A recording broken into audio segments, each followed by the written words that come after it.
வணக்கம். அன்புள்ள என்னுடைய சொந்தங்கள் அனைவருக்கும் முக்கிய செய்தி தான் நம்ம இப்போ சொல்ல போகிறோம்.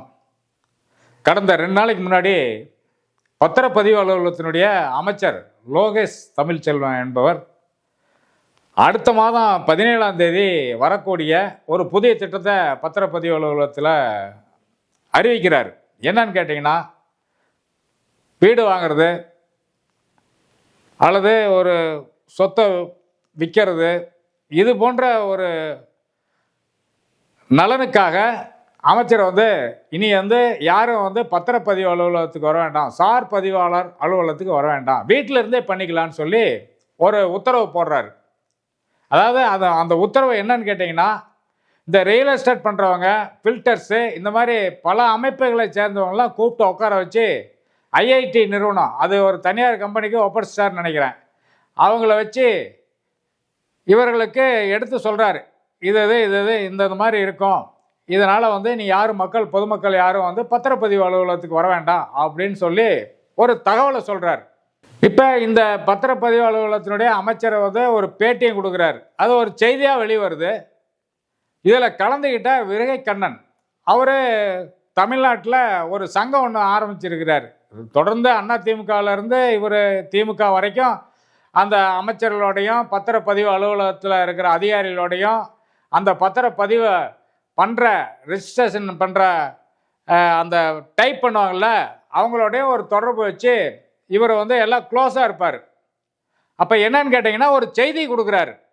நம்ம இப்போ முக்கியமான ஒரு தகவல் தான் உங்கள் மத்தியில் சொல்கிறேன், எல்லாரும் நல்லா புரிஞ்சுக்குவீங்கன்னு நான் நினைக்கிறேன். ஏன்னு கேட்டிங்கன்னா, மக்களுக்கு நல்லா தெரியும். ஏன்னா லஞ்சம் வாங்குவதும் குற்றம், கொடுப்பதும் குற்றம் என்பதை இந்த தமிழகத்தினுடைய தமிழக வெற்றி கழகத்தினுடைய தமிழ்நாட்டினுடைய முதலமைச்சர் மதிப்புக்குரிய ஜோசப் விஜய் அவர்கள் அறிவிக்கிறார்.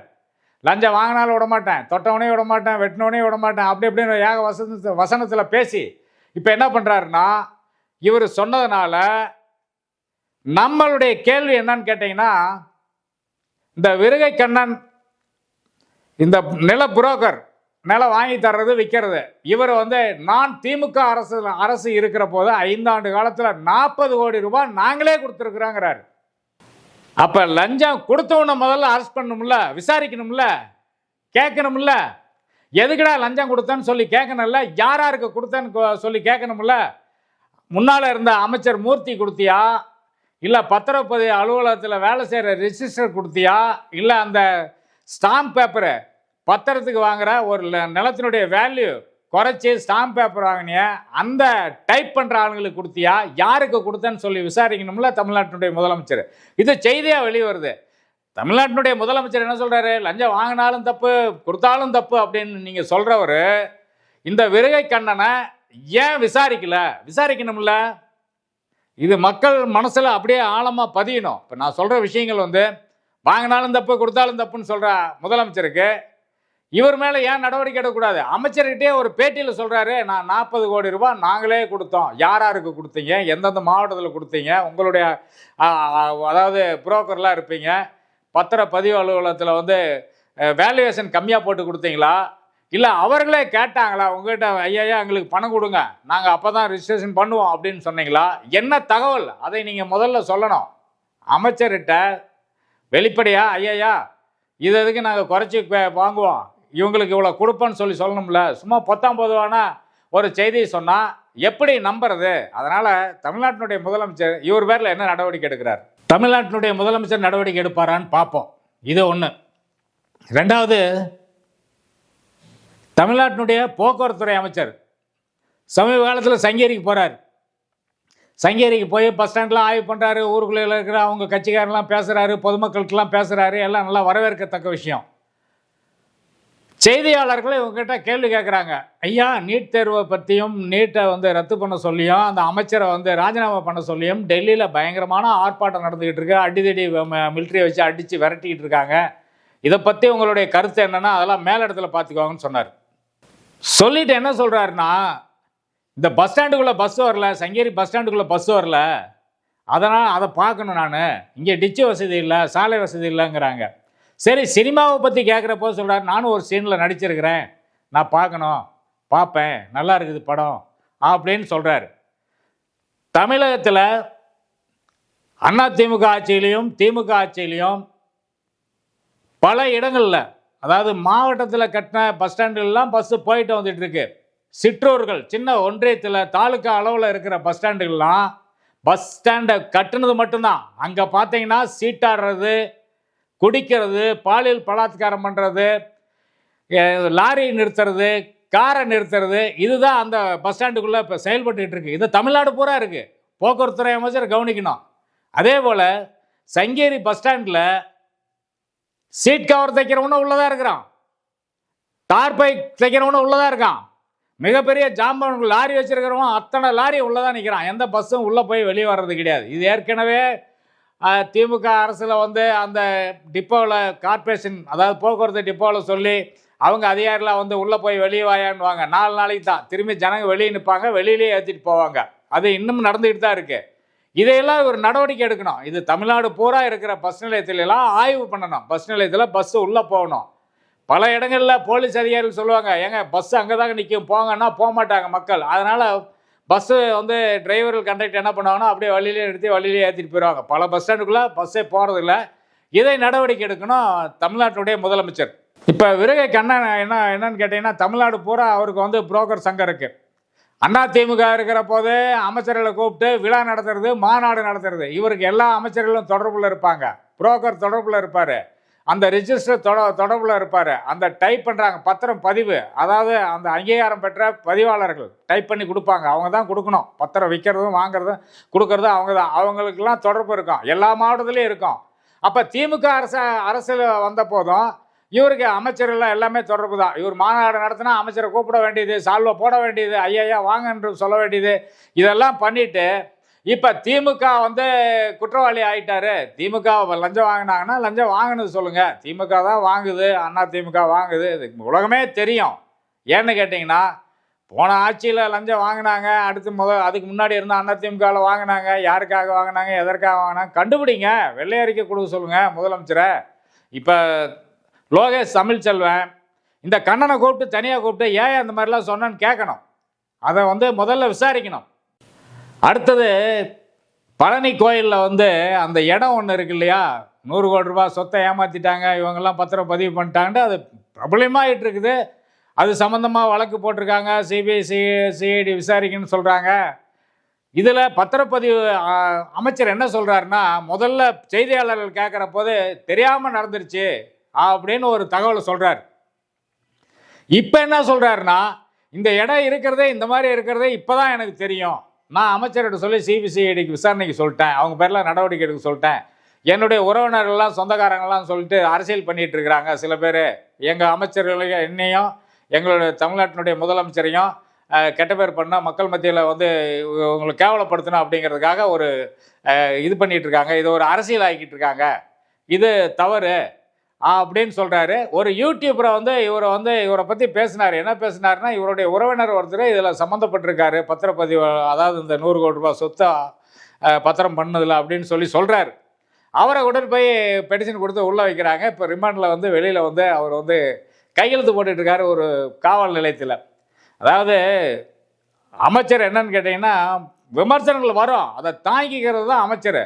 நீங்கள் அமைச்சராக பொறுப்பேற்றுட்டீங்க, இதுக்கு முன்னாடி எப்படி இருந்தீங்கன்னு தெரியாது, இப்போ வந்ததுக்கப்புறம் நீங்கள் இதெல்லாம் தாங்கணும். அதை விட்டுட்டு ஒருத்தர் யூடியூப்பில் சொல்லிட்டாரு, இப்போ சேனலில் சொல்லிட்டாங்க அப்படின்றதெல்லாம் நீங்கள் கணக்கிலே எடுத்துக்கூடாது.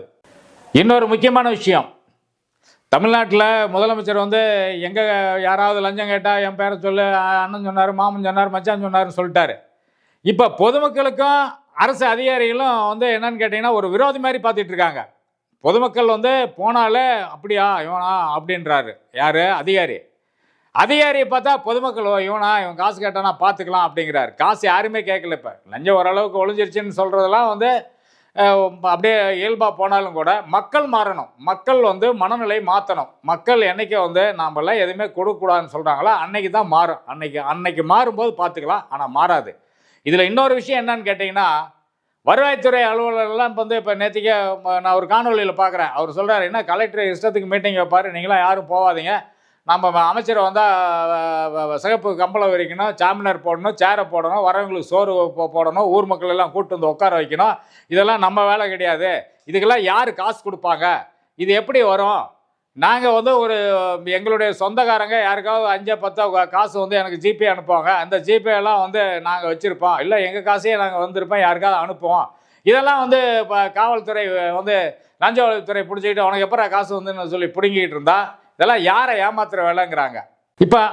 இப்போ அந்த சங்கத்தில் இருக்கிற ஒரு கூட்டத்தை போட்டு இனிமேட்டு கலெக்டர் சொன்னால் கேட்காதீங்க, சனி ஞாயிறுலாம் அவங்க கூப்பிட்டா போகாதீங்க, எந்த கூட்டம் நடத்தினாலும் பார்த்துக்கலாம், நான் இருக்கிறேங்கிறாரு. ஆனால் போக்குவரத்து துறையிலையும் இதே பிரச்சனை தான்.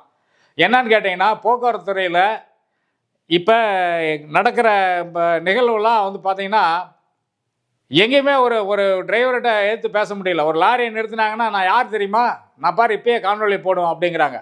ஏன் ஓவர் ஏற்றிட்டு வந்தியானா யோ வேலை பாரியாங்கிறாங்க அதிகாரியை. அப்போ அதிகாரி மன உளைச்சலோட ஒன்றுமே பண்ணுறதுக்கு வழி இல்லாமல் அரசாங்கத்துக்கு ரெவன்யூ வர்றதுக்கு வாய்ப்பே இல்லாமல் போச்சு. பல அதிகாரிகள் மன உளைச்சலோட தான் வேலை பார்த்துட்டு இருக்கிறாங்க. இப்போ நம்ம ஏற்கனவே பல முறைகள் வட்டார போக்குவரத்து அலுவலகத்தை பற்றி தான் நம்ம பேசிகிட்டு இருக்கிறோம், சொல்லிகிட்டு இருக்கிறோம். பல அலுவலகத்தில் ஆர்டிஓ கிடையாது, வேலை நடக்கிறது கிடையாது, இந்த மாதிரிலாம் நடந்துகிட்டு இருக்கான்ட்டு அதில் இதை கொண்டு பூர்த்தி இப்போ அதிகாரிகள் டெய்லியும் செத்து பழச்சிட்டு இருக்காங்க. எப்படின்னு கேட்டிங்கன்னா, காலையில் வேலைக்கு வரும்போது எவன் வருவான், எப்படி வருவான், என்ன பண்ணுவான், நம்ம வேலைக்கு இந்த பாதுகாப்பு வேணும், நமக்கு ஒரு முன்ஜாக்கிரதையாக வேணும், என்ன நடக்குதே தெரியலன்ட்டு சாயந்தரம் வீட்டுக்கு போகிற வரைக்கும் தன்னுடைய உயிரை கையில் பிடிச்சிக்கிட்டு ஒரு நடைபெணமாக தான் வேலை செய்கிறாங்க. போக்குவரத்து துறையிலையும் இந்த பத்திரப்பதிவு அலுவலகத்தில் மற்ற டிபார்ட்மெண்ட்டில் வட்டாட்சியர் தாலுகா ஆஃபீஸில் வேலை செய்கிறவங்களாம் இன்றைக்கி நிம்மதியாக வேலை செய்யலை. அதுக்கு காரணம் என்னென்னா, இந்த தமிழ்நாட்டினுடைய முதலமைச்சர் தான் பேசின ஒத்த வார்த்தை தான். இதை அவர் என்னன்னு கேட்டிங்கன்னா, எல்லாரும் யோக்கியம், நான் தான் யோக்கியம்னா பணத்தின் மேலே ஒரு ஈர்ப்பு இருக்குது. தமிழ்நாட்டின் முதலமைச்சருக்கு பணத்தினுடைய ஈர்ப்பு இருக்கிறதுனால தான் அவர் பல கோடி ரூபாய் அந்த ஒரு படம் நடித்தா வாங்கணும்னு சொல்லி ஒரு ஆசை வந்தது. ஏன் கம்மியாக வாங்கியிருக்கலாம்ல? அப்போ அவருக்கு ஒரு ஆசை இருக்கிற போது இப்படி பணத்தினுடைய ஈர்ப்புனால எல்லாரும் இப்போ என்னன்னு கேட்டிங்கன்னா, ஆசையினால் இப்போ அவங்க லாரி டிரைவர் ஆகட்டும், இல்லை பத்திரப்பதிவு அலுவலகத்தில் ஒரு ஆஃபீஸர் ஒரு பத்திரம் பண்ணுற போகிறவங்களாகட்டும், ஆசை காட்டுறது அதிகாரிகளை, நான் இவ்வளோ தரேன் சார், பத்திரத்தை கொஞ்சம் கம்மியாக பண்ணுங்க சார், 5000 ரூபா பத்திரத்துக்கு 2000 ரூபானா உங்களுக்கு ஒரு 1000 ரூபா தந்துடுறேன், எனக்கு ஒரு 2000 ரூபா மிச்சம்ட்டு அவங்களுக்கு ஒரு ஆசை வார்த்தை காமிச்சு ஏமாத்துறதுனுடைய விளைவு தான் இன்னைக்கு எங்கேயோ போய் நிற்குது. தமிழ்நாட்டில் பத்திரப்பதிவுத்துறை அலுவலகத்தில் போன திமுக ஆட்சியில் பல கோடி ரூபாயை மூர்த்தி வசூல் பண்ணி கொடுத்துருக்காரு. ஆனால் இந்த ஆட்சியில் பல கோடி ரூபாய் அவங்களால வசூல் பண்ண முடியாது. அதே மாதிரி போக்குவரத்து துறையிலையும் அப்படி தான், பல கோடி ரூபாய் வசூல் பண்ண முடியாது. செக் போஸ்ட்டில் பூரா 4.5 கோடி, 4 லட்சம், 2 லட்சம், அதிகாரிகள் 10 லட்சம், 20 லட்சம்னு ஒரு டார்கெட்டை வச்சுட்டீங்க. மாதம் கண்டா இவ்வளோ கொடுன்னு எப்படி கொடுப்பாங்க? ரெவன்யூ எப்படி வரும்? அதனால் போக்குவரத்து துறையிலையும் இந்த பத்திரப்பதிவு அலுவலகத்துலேயும் வருவாய் வட்டாட்சியர் தாலுகா ஆஃபீஸ்லேயும் இந்த மாதிரி நடந்துகிட்டு இருக்கு. இதோட முக்கியமான விஷயம், தமிழக வெற்றி கழகத்தினுடைய தொண்டர்கள் ஒரு அமைச்சர் வராருன்னா ஒரு 100 கோடி நடணும்னா குறைஞ்சது ஒரு கோடிக்கு 50 ரூபா கட்டுறதுக்கு எங்கேருந்து காசு போவாங்க? யார்கிட்ட வாங்குறாங்க? அவங்களுடைய சம்பளத்துலேருந்து கொடுக்குறாங்களா, இல்லை கோடிக்கணக்கான சொத்து வச்சுருக்காங்களா? அதெல்லாம் கிடையாது. யார்கிட்டயாவது வாங்குறாங்க. யார்கிட்டயாவது வாங்குற போது அதுக்கு என்ன பேர்? லஞ்சம் தானே. இப்போ 1000 கோடி ரோட்டில் பார்த்தீங்கன்னா, மக்களே நான் சொல்வது பொய் இல்லை, உண்மை. நீங்கள் பாருங்கள், ஒரு அமைச்சர் வர்றாருன்னா 1000 கோடியை கட்டுறான், 2000 ஃப்ளெக்ஸ் நடுறான் ஒரு ஒன்றிய செயலாளர். அவங்க வீட்டில் இருந்து காசு கொடுப்பாங்களா? யார்கிட்டயா போய் பிச்சை எடுக்கிறாங்க, ஐயா 500 கூட 1000 கூட எங்கள் தலைவர் வர்றாருன்னு. அப்போ அதுக்கு பேர் என்ன? இது போன்ற இவங்க முதல்ல இவங்க தான் லஞ்சத்தை வளர்த்துறாங்க. அதனால் இந்த தமிழ்நாட்டினுடைய முதலமைச்சர் இந்த விருகை கண்ணன் 40 கோடி கொடுத்தேன்னு சொல்கிறார்ல, 40 கோடி ரூபாய் நான் திமுக அரசாங்கத்துக்கு கொடுத்தேன்னு சொல்கிறார்ல, அதை முதல்ல அவரை விசாரித்து அவரை உள்ளே பிடிச்சி போடுங்க. அதே போல் போக்குவரத்து துறையில் நாளைக்கு அமைச்சர் வரும்போது 10 கார் கேட்குறீங்க, எங்கேருந்து அவங்க கொடுப்பாங்க? யார் காசில் கொடுப்பாங்க? யார் அமைச்சர் கொடுக்குறாரா, இல்லை கலெக்டர் கொடுக்குறாரா, இல்லை எஸ்பி கொடுக்குறாரா? யாரும் கொடுக்க மாட்டாங்க. இவங்க தான் இவங்களுடைய சொந்த காசில் போட்டு கொடுக்கணும். அதே போல் இன்னொரு விஷயம் என்னன்னு கேட்டிங்கன்னா, லஞ்ச ஒழிப்புத்துறையினுடைய மதிப்புக்குரிய இப்போ வந்திருக்கிற இயக்குனர் அவர்கள் பழைய ஆள்களை லஞ்ச ஒழிப்புத்துறையில் 10 ஆண்டு 5 ஆண்டு காலம் இருக்கிற அவர்களெல்லாம் மாற்றுங்க. ஏற்கனவே நான் ஒரு காணொலியில் சொல்லிட்டேன், மீண்டும் சொல்கிறேன். பல அதிகாரிகள் மன உளைச்சலோடு வேலை பார்க்குறாங்க. தயவு கூர்ந்து தமிழ்நாட்டினுடைய முதலமைச்சர் அவர்களே, உங்களுக்கு ரெவன்யூ வரணும், நல்லபடியாக ஆட்சி செய்யணும் அப்படின்னு சொன்னால் கொஞ்சம் அப்படியே ரிலீஃபாக போங்க. அதை விட்டுட்டு அப்படியே நின்னீங்கன்னு வச்சுங்க, உங்களுக்கும் பணத்தினுடைய ஆசைகள் இருக்குது, ஈர்ப்புகள் இருக்குது. இப்போ நல்லா சம்பாரிச்சிட்டிங்க, எனக்கு தேவையில்லைன்னு சொல்லலாம். ஆனால் அமைச்சர்களும் எம்எல்ஏக்களும் மாவட்ட செயலாளரும் ஒன்றிய செயலாளரும் நகர செயலாளரும் கண்டிப்பாக அவங்களுக்கு காசு வேணும். அதை பார்த்துக்குங்க. அவர்களுக்கு நீங்கள் யாரும் காசு தர போகிறதில்ல. நான் வந்தேன்னா நீ கொடி கட்டுன்னுவீங்க, 2000 பேர் 10,000 பேர் கூட்டு வான்னுவீங்க. நாளைக்கு வந்து போக்குவரத்து துறையில் 10 பஸ்ஸை கொடுறா, நான் பொதுமக்களை அழைச்சிட்டு வரணும் ஒரு விழாக்குன்னா அந்த பஸ்ஸுக்காக அவங்க கெஞ்சணும். இது போன்ற விஷயங்கள்லாம் இருக்குது. தயவு கூர்ந்து தமிழ்நாட்டினுடைய முதலமைச்சர் இந்த 40 கோடி ரூபாய் கொடுத்த விருகை கண்ணன் மேலே என்ன நடவடிக்கை எடுக்கிறான்னு பார்க்கலாம். மீண்டும் அடுத்த காணொளியில் உங்களை சந்திக்கிறேன். உங்கள் அக்னி. சப்ஸ்கிரிப்ஷன் பண்ணுங்கள், வியூஸ் போடுங்க. அடுத்த காணொளியில் சந்திப்போம். இதை அனைவரும் பாருங்கள், எல்லாருக்கும் ஷேர் பண்ணுங்கள். உங்கள் வீட்டு பிள்ளை, பல முறை சொல்கிறேன். ஏன்னு கேட்டிங்கன்னா நான் எளியவன். என்னுடைய அதாவது மூளைக்கு எட்டுன வரைக்கும், நான் பார்த்த வரைக்கும் இந்த செய்திகளை உங்கள் மத்தியில் சொல்கிறேன்.